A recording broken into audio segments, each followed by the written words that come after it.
Poštovani predstavnici medija i dragi sugrađani, dobar dan i dobrodošli na redovnu konferenciju za novinare Gradskog odbora Srpske napredne stranke Kruševac. Svi putevi proteklog vikenda vodili su Kruševac.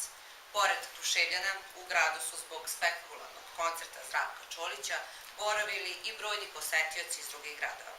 Da je ovo zaista bio koncert decenije u Kruševcu, govori podatak da je prostor između Slobodišta i Vatrogasnog doma bio skoro tesan za mnogobrojne posetioce istoga.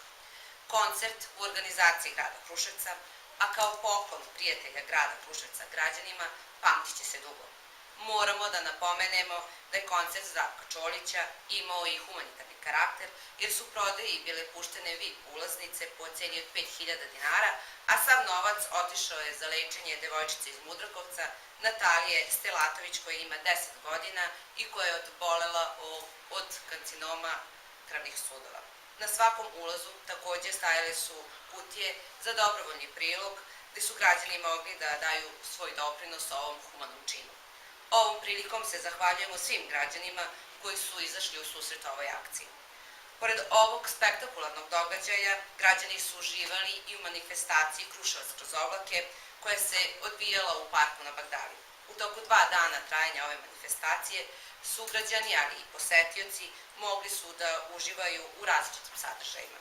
Pored podizanja i spuštanja balonima, prisutnima je na raspolaganju bila i panorama, ali i različite škole, streličarstva, paraglajdinga. U okviru ove manifestacije održana su i 2 velika koncerta, gde su se publici predstavili grupa Van Gogh i Dejan Petrović Big Band. Moramo da napomenemo da je interesovanje za ovaj festival iz godine u godinu sve veće. U konkurenciji svih gradova Srbije, grad Kruševac je ovogodišnji dobitnik priznanja šampion razvoja u kategoriji promocija turizma i kulture, za koje je konkurisao sa manifestacijom Srednjovekovno venčanje kod Naleda i kongresa. U okviru ovog konkursa aplicirano je u 5 različitih oblasti: privreda, investicije, turizam, lokalna samouprava i servis građana. Ponosni smo što još jedno priznanje stiglo u naš grad i što je grad Kruševac prepoznat kao sredina koja ulaže u poboljšanje uslova kulture i turizma. Grad Kruševac je od kluba privrednika grada, a na inicijativu Kruševljanina Bratislava Gašića nedavno dobio na poklon spomenik Knjaginji Milici.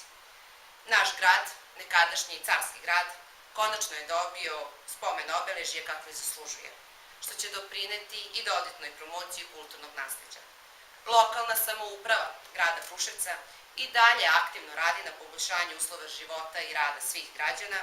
Takođe i više su nego uočljivi rezultati rada i zalaganja rukovodstva grada na izgradnji neophodne infrastrukture.